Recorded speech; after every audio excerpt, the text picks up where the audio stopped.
ating kapulisan upang tiyakin ang seguridad sa mga campuses ng mga pampublikong paaralan upang hindi na pumaulit itong nangyaring marahas na pamamaril na nangyari ho sa Tacloban City na ikinasawi ng tatlong individual.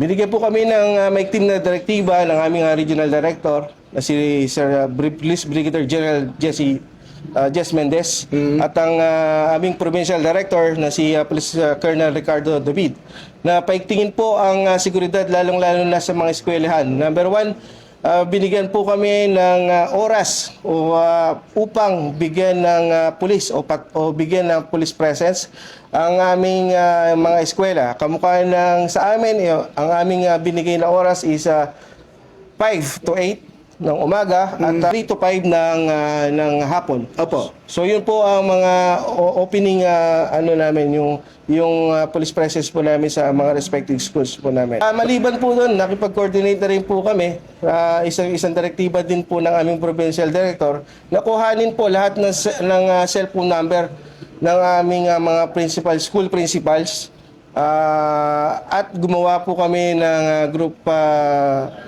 group chat para po pag may mga concerns po sila, mabilis po namin mabigyan po ng pansin. Opo. Another is, meron din po kami sineset na lectures para po sa mga bata. Ito po ay yung active shooter seminars and trainings and other forms of lectures po para po sa ating mga kabataan na hindi sila may engage sa anuman, lalong-lalo pa sa mga online gaming platforms.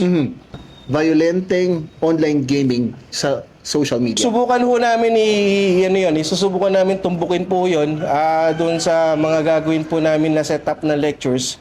Isasama po namin 'yun doon sa modules po namin, sir. Maraming salamat po, Police Lieutenant Colonel Fercel De Loria. Thank you po. Thank you very much.